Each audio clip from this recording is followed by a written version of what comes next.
Pearl బక్ Nobel బహుమతి పొందిన నవల ది గుళత్ సుక్షేత్రం 22వ భాగం 22వ అధ్యాయం. పొలాల్లో పనిచేయడం అంటే వ్యాంగ్కు ఎంతో సంతృప్తి. పశ్చిమ దేశానికి వలసపోయి నానా అవస్థలు పడి వెనక్కి తిరిగి వచ్చినప్పుడు కూడా తన దివ్యక్షేత్ర దర్శనం అతడికి ఎంతో ఆనందం ఊరటాకలి. ఇప్పుడు కూడా మోహావేశంతో కుమిలిపోతున్న అతని మనసు పొలంలో పనిచేయటం వల్ల హాయి పొంది భూమి తగలడం చేత అతని శరీరానికి కూడా ఎంతో హాయిగా ఉంది. పొలంలో ఎక్కడెక్కడ ఏమేం పని చెయ్యాలో కూలి వాళ్లకు చెప్పాడు. తానే స్వయంగా చెరకోలు చేతబట్టి ఎద్దుల్ని అదలిస్తూ దున్నుతున్నాడు.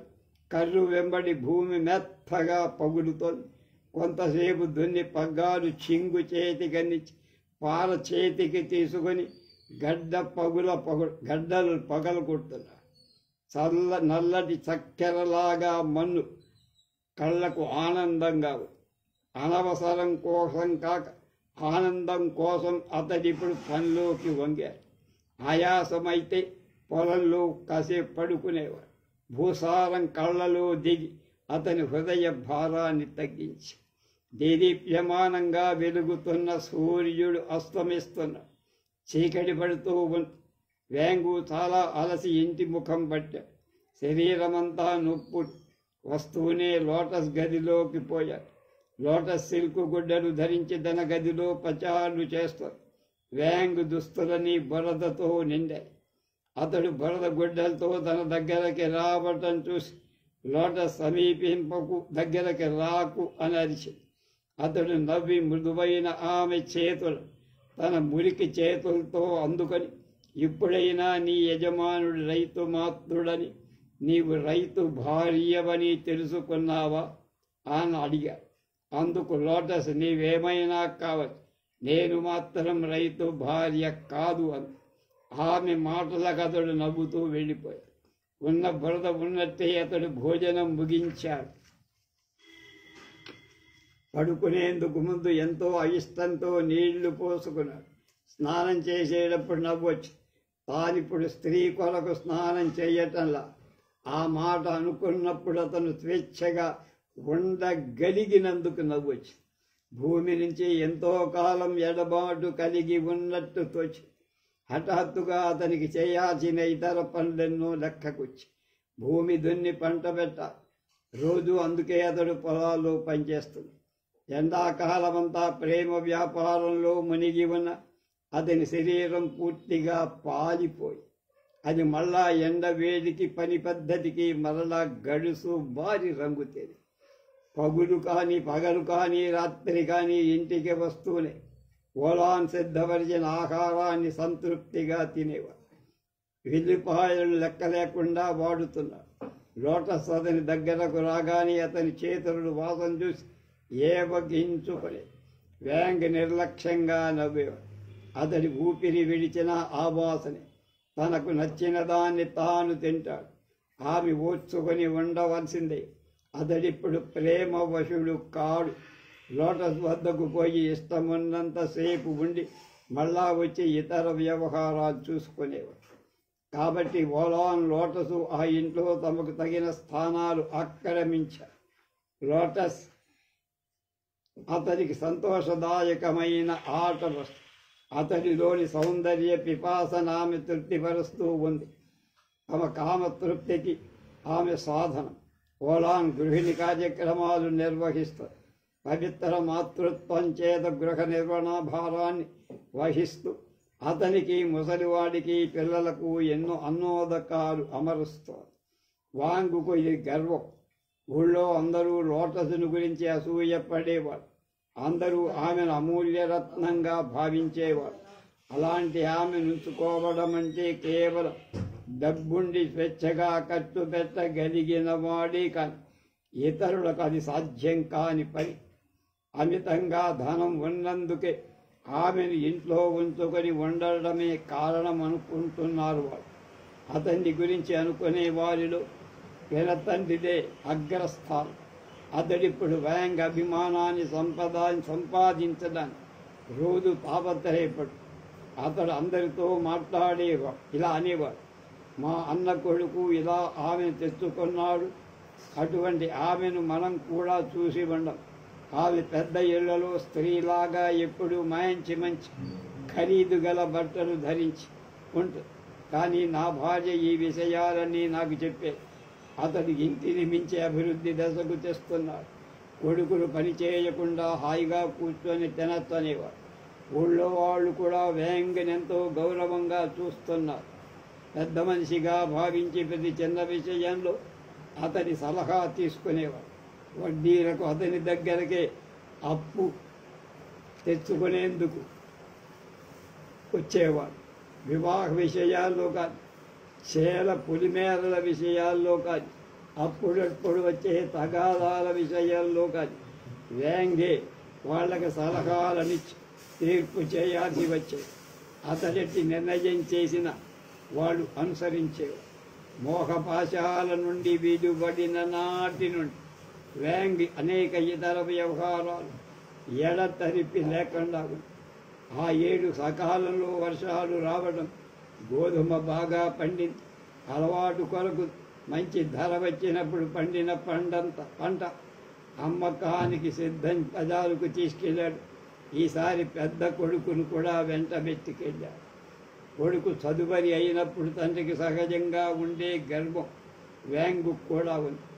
అంగడిలో తాను కొడుకు వాస్తూ ఉంటే అక్కడున్న గుమాస్తాలు ఇంతకు ముందు అతను చూసి నవ్వినవాడు ఇప్పుడు అందమైన వ్రాత, మంచి తెలివిగలవాడు అని తన కొడుకుని మెచ్చుకుంటూ ఉంటే ఎంతో గర్వంగా ఉంది.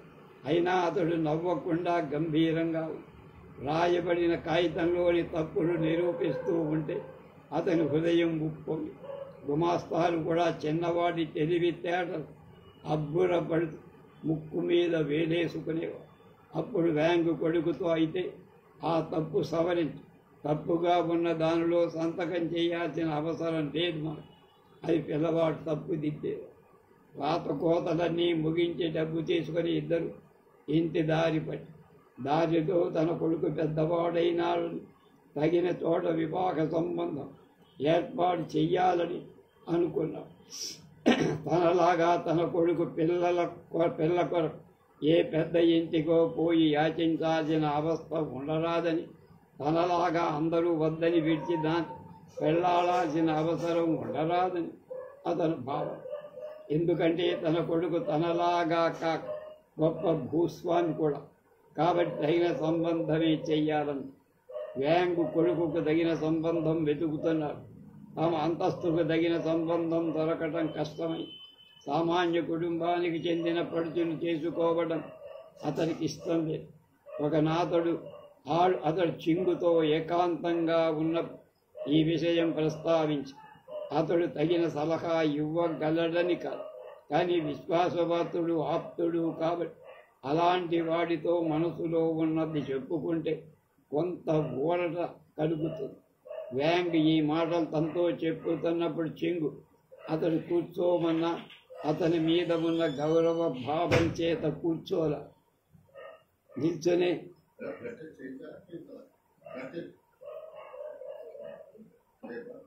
అతడు చెప్పినదంతా విని హీన స్వరంతో నా పెళ్ళే ఉంటే ఊరికనే కృతజ్ఞతాపూర్వకంగా ఇచ్చి ఉండేవాణ్ణి, కానీ ఆమె ఎక్కడ ఉన్నదో చచ్చిందో కూడా తెలియదు అన్నారు.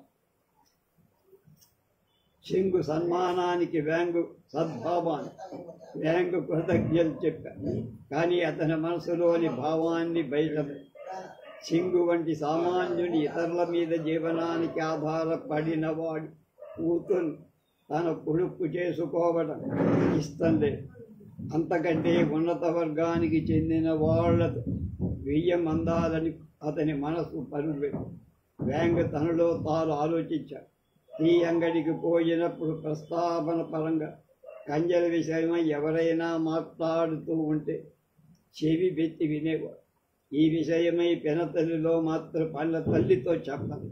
తన కుమారుడికి తగిన సంబంధమేదో తెలుసుకోదగిన యోగ్యత ఆమెకు లేదని అతని మరీ చిల్లర వ్యవహారమైతే సర్దగలుగుతుందేమో కానీ ఇలాంటి వ్యవహారం ఆమెకు బొత్తిగా పనికిరాదని అతని భావం. ఆ 7 ఉగాది వచ్చింది.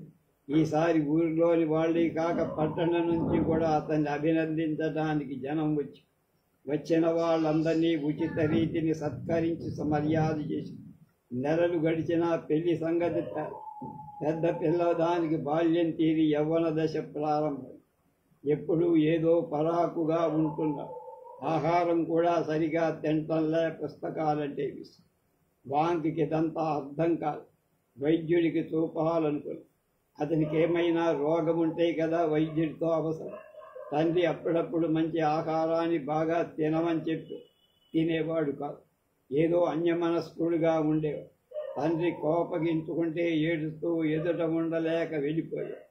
అతని వైఖరికి తండ్రి విపరీతంగా తోచి, నాయనా నేను నీ తండ్రిని కదా, నీ ఆలోచన ఎందుకు నాతో చెప్పవనేవాడు. ఏం లేదనేవాడు. ఆ నడుమ బడి అంటే బుద్ధిగా గెట్టడంలా పోవటం మానేశాడు. తండ్రి అరిచి పంపినా పోయినట్టే పోయి ఎక్కడో పొద్దు గడిపి సాయంకాలానికి కొంప చేరుకునేవాడు. చిన్న కొడుకు ద్వారా పెద్దవాడు బడికి పోలేదని తండ్రికి తెలిసి అప్పుడు తన కొడుకుతో నేను డబ్బును ఊరికే తగలేస్తున్నాను అనుకున్నావా అనేవాడు. ఒక్కొక్కప్పుడు పెద్ద వెదురు కట్టెతో కొట్టేందుకు పోయేవాడు. ఓలా అడ్డను వచ్చే పర్యంతం అయ్యేది. పిల్లవాడికి అడ్డం రావడంతో ఓలాకు కూడా అప్పుడప్పుడు దెబ్బలు తగిలి రాను తిడితేనే ఏడుస్తున్నాడు. కట్టెతో కొట్టినా సరే కిమ్మూరు మా కిక్కురమనకుండా ఎదుటనే రాతి బొమ్మలా నుంచి. ఈ స్థితి గురించి వ్యాంగకు మరీ ఆందోళన ఎక్కువ. బడికి పోనందుకు నాకు పిల్లవాడిని చావగొట్టి రాత్రి భోజనమైన తర్వాత ఆలోచిస్తూ కూర్చో. చాలా దగ్గర వచ్చి ఏదో చెప్పడానికి వచ్చి ఉంటుందని చెప్పదలిచిందాన్ని చెప్పమన్నాడు. ఆమె చెప్పింది. పిల్లవాడిని ఈ విధంగా కొట్టడం నిరుపయోగం. ఈ విధమైన మానసికమైన అవస్థ పెద్ద ఇంటిలో యువ ప్రభు కుమారులకు కూడా రావటం నాకు తెలుసు. అలాంటి పరిస్థితుల్లో ప్రభువుగా తన కుమారుడికి అలాంటి స్థితిలో ఉండి స్వశక్తితో తన అవసరాలు తీర్చుకోలేని వాళ్ళు ఏదో ఒక బానిసను సమకూర్చేవారు. అంతటితో ఆ అవస్థ సులభంగా అద్దాలి. అలాంటి స్థితే వీడికి ఉందని చెప్పలేము. నేను నీ వయసులో ఉన్నప్పుడు నాకు ఇలాంటి స్థితిగా ఆలోచనలు, కోపాలు, ఏడుపులు నాకు తెలియవు. నాకే బానిస లేదు అని వారించి ఓలా నిబ్బరంగా ప్రభువు కుమారుల్లో తప్ప ఇంకెవరిలో నేను కూడా ఈ లక్షణాలు గమనించాల. నీవంటే పొలాల్లో పనిచేస్తూ ఉంటా, కానీ పిల్లవాడు శ్రీమంతుడి కొడుకులా పెరిగాడు. పని పాట లేక సోమరితలం పెరిగింది. వ్యాంగుకు ఆశ్చర్యమని కొన్ని ఆలోచించిన కొద్దీ ఆమె పలుకుల్లో నిజం ఉందని అతడు గ్రహించాడు. తన బాల్యంలో తాను పొద్దస్తమాను పొలాల్లో పనిచేసి ఉండటం వల్ల ఇతర విషయాల మీద దృష్టి పోయేదిలే. వేకువజామున లేపెందించి రాత్రి మేను వాల్చేవారు. వంచిన నడుము ఎత్తకుండా ఏదో పొలం పనిచేశారు. లేకపోతే బువ్వ ఎక్కడి కాబట్టి పని చేయక తప్పల. కాబట్టి అతని ఆలోచనలకు తావేది. ఒకవేళ తాను ఏడ్చి ఉంటే విని ఉండేవాళ్ళే. తాను ఇల్లు పెట్టి పారిపోయి ఉండొచ్చు, కానీ అన్నం పెట్టేవాళ్ళని.